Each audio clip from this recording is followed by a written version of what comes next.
Salut les amoureux du ballon rond, on commence cette revue de presse en France avec la une de l'équipe qui revient sur la victoire de l'équipe de France hier soir contre l'Autriche 2-0. Pour le quotidien sportif, c'est nettement moins flou, car après 4 rencontres sans succès et à 2 mois de leur premier match de la Coupe du Monde contre l'Australie, les Bleus ont renoué avec la victoire grâce à Kylian Mbappé, auteur d'un incroyable raid solitaire, et Olivier Giroud qui a marqué son 49e but en sélection. Malgré les vents contraires accentués par les blessures de Jules Koundé et Mike Maignan, les Bleus ont réussi leur soirée avec une équipe neuve. Pour le progrès, les Bleus retrouvent le sourire alors que l'Alsace se réjouit que cette équipe assure contre l'Autriche. Ce succès traverse d'ailleurs les Alpes et c'est le Corriere dello Sport qui rend un bel hommage aux Français en estimant qu'avec Mbappé et Giroud, c'est la France mondiale. On continue les résultats de la veille avec la Belgique qui s'est imposée contre le Pays de Galles, toujours dans le groupe A de la Ligue des Nations. Une victoire 2-1 pour les Diables Rouges et surtout quelques belles étincelles comme le résume la dernière heure sur sa couverture. Pour The Guardian, les Gallois ont fait preuve d'esprit de combat. La Belgique de De Bruyne tient bon après le retour du Pays de Galles. Enfin, pour être complet, les Pays-Bas se sont imposés 2-0 contre la Pologne. Pour The Telegraph, les Oranges font un pas de géant en prenant la tête de leur groupe avec 3 points d'avance sur la Belgique.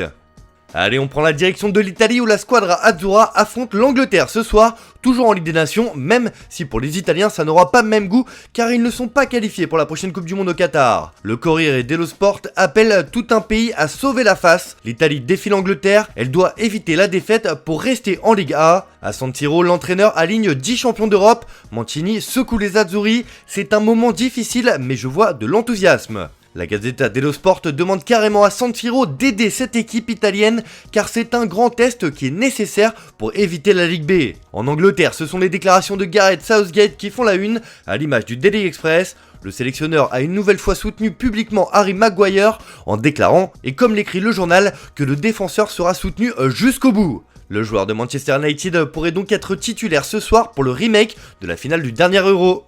On file en Espagne où Mundo Deportivo fait une grande annonce dans le dossier Antoine Griezmann.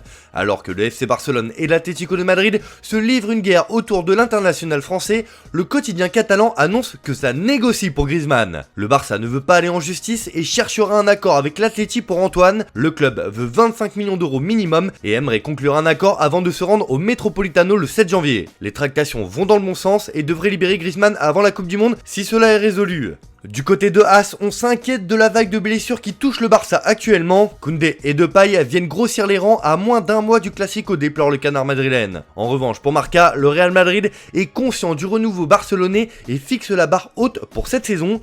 Le staff a prévenu les joueurs, nous aurons besoin d'au moins 90 points pour remporter la Liga. L'objectif est fixé. On reste en Espagne avec le mercato du Barça qui fait la une de Sport ce matin et le quotidien catalan nous apprend qu'une pépite brésilienne se rapproche.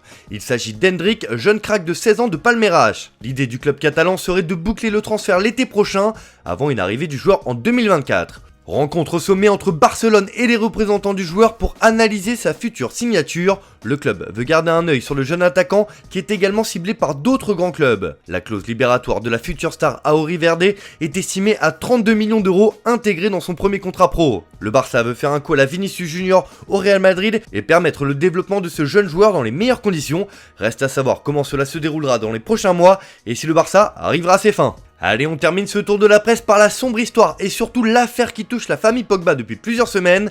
Et ce matin, nous avons le droit à un nouveau rebondissement. Dans une très longue série de messages programmés par le bot de son profil sur certains de ses réseaux sociaux, Mathias Pogba, toujours en détention provisoire et mis en examen pour tentative d'extorsion, fait de nouvelles révélations terribles sur son frère Paul Pogba.